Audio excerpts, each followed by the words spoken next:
Hello and a very warm welcome back to Fox's Weight Watcher Kitchen. I'm Johnny Fox. Now today's recipe is a follow on. Remember I did the jalfrezi recipe, we used a mustard powder. I always use a little container like this to store mine in once I've done it. It's 3 ingredients, that's all you're going to need, very simple and very quick.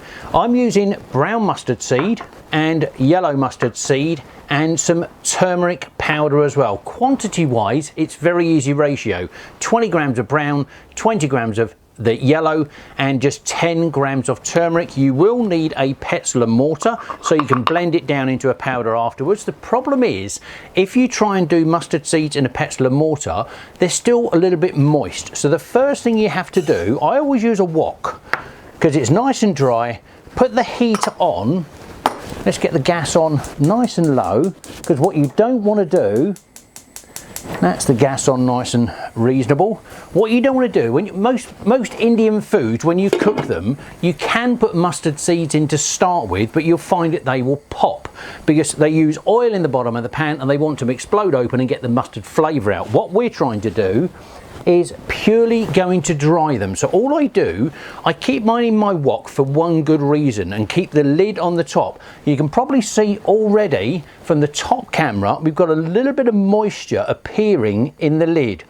All we're after doing at this point, guys, is to get rid of the moisture in the mustard seeds. So we just keep wiggling it around and all we're doing is warming this. It takes probably about 4 to 5 minutes to dry them out thoroughly. You can see all the moisture coming around the edges.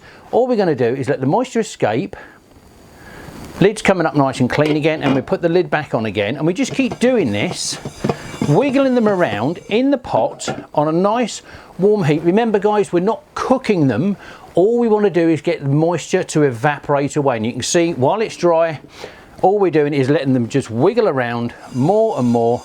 So we're getting the warmth at the bottom of the pan to just dry these out. And then once they're dried, we're going to put them in the pestle and mortar, grind them up into a nice powder, and then add the turmeric powder in afterwards. I put mine in my little Tupperware container, give it a shake to mix it all up properly, and that will be my mustard powder. As you can see, it's still a little bit of moisture coming through the top. And this is all you do. Double check when you're doing this that no more moisture is coming out. So let that evaporate again. Let the lid clean itself off nice and dry. And then once that's gone dry again, we can pop the lid back on and see if there's any more. You can speed it up. If I get a tissue as well from underside, always carry one of these handy as well.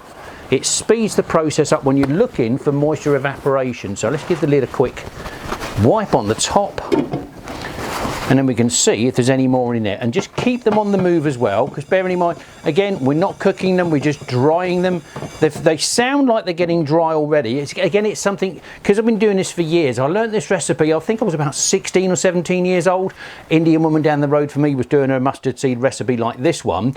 I learned from her. She was probably sort of mid-80s, you know, very experienced cooker. And because I love Indian food, I learned that one recipe from her, how to make my garam masalas and all the other ones. And this mustard blend, I've just been using it for years and years. You can see still a little bit more moisture in there, and all we're doing is removing as much of that moisture as possible so that we can just dry it down into a nice powder and just keep wiggling it around. If you haven't got a big wok, you can use a little saucepan. I would say wok's easier because it spreads the load easier and it goes nice and comfortable on the bottom of the pan. Just looking at this one now, there's not much moisture coming through the top here now, so I think we are almost there. Flame wise, you can see I'm on probably the smallest and lowest flame I can, and there is, looking at this, still just a little bit more moisture there. So it just means that the seeds have still got their moisture inside them. All we're trying to do is remove that moisture. And like I say, it doesn't take long to do this, but it's one of those things when you've been watching that jalfrezi recipe, I've got the mustard powder out, it was already done. You don't know how it was done. I did promise you that I would follow up with this video, hence the reason I've not bothered changing. I've just had basically a big cleanup to show you this recipe nice and quick as well, because it's just a follow on. That is still just a little bit more moisture coming out of that. And we are almost there. But remember, quantity wise, just to get the ratio right, and once it's in this, I think the last time I made this was about a month and a half, 2 months ago, but then I'll be honest, I make a lot of curry, so I'm using the mustard powder quite a bit. You can use it in other recipes as well. You know, when you're having your mustard powder at home, don't go out and buy your Coleman's mustard, the hot and burning one. Make your own. The flavour of this, because it's fresh, is so much different and so much more pleasurable palate-wise. That is almost there. And then we can start grinding this up into a nice little powder. So like I say, about 4 or 5 minutes on the stove, a nice low flame as you can see, just to keep it there. I think, looking at that, there is no more moisture. So I'm going to turn that off now. So we are almost there. And this is the easy bit. Like most cooking, you would tip it in. Just spoon it into your pestle and mortar. And you don't have to use all of it all in one go. I use about 2 spoonfuls, as you can see, and then just get the pestle in the mortar and just grind it up so we're virtually down into a paste below. You can see already grinding now nicely, and the smell, oh, when you grind these mustard seeds up. And this is another little trick as well. If you find that once you're grinding this up, they're still a little bit too wet, it's dry enough, but just in case that was a bit too wet, you know what you do? Pour it back in. And then you can add a little bit more heat to it, wiggle it round on the top again until basically you've made your lovely mustard powder. So I'm going to carry on with this so you don't watch every single thing that I'm doing. A few more spoonfuls in there.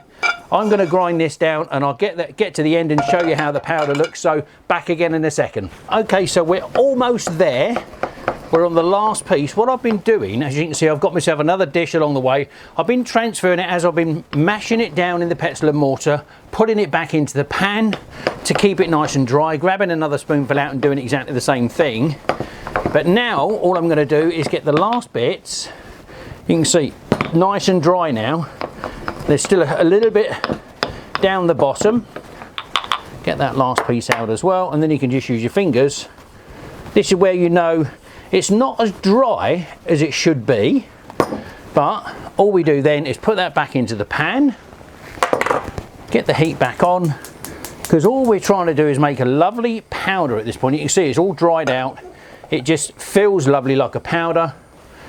Give me a little bit of a turmeric in there as well, and have a bit of a tidy up over here,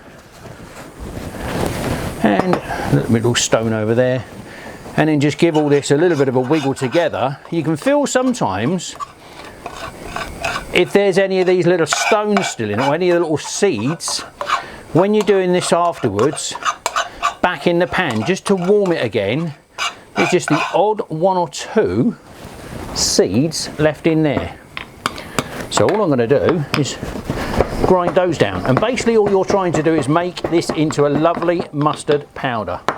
And that will probably just about be there now, because I didn't feel any more.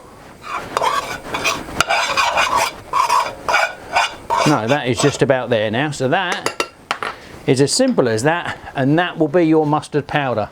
To mix it all up thoroughly, like I said, I just use my little Tupperware container, snap the lid off, and then just gradually just spoon this in there into my little pot, and I can give it a really good shake up, and then we're ready to go. This will probably keep me going now for about another month or 6 weeks perhaps, because again you don't need that much in some of these recipes. This, you know, the jalfrezi recipe, as you know, called for just 1 teaspoonful, and then you just give a good wiggle up in your little pot. And that is as simple as that. There's your mustard powder. So when you're going forward and making your other recipes, when it says it's calls for, they call it Indian mustard powder, purely because there's turmeric in there, and it's 2 types of seeds as well. Some people use the black seed, I use the brown and the yellow. That's the way I was taught when I was a really young lad, and this is the way I've continued using it for years and years. Hopefully this has been instructional, hopefully been helpful for you. It'll certainly help you with that jalfrezi recipe when I'm saying you need that 1 teaspoonful of the mustard powder. Now you know how to make it. If you like the video, you know where the subscribe button is. If you want to follow me again, click on the bell button. You'll be notified every time something else comes up. Till we do it again, have a great week. Catch you next time. Bye.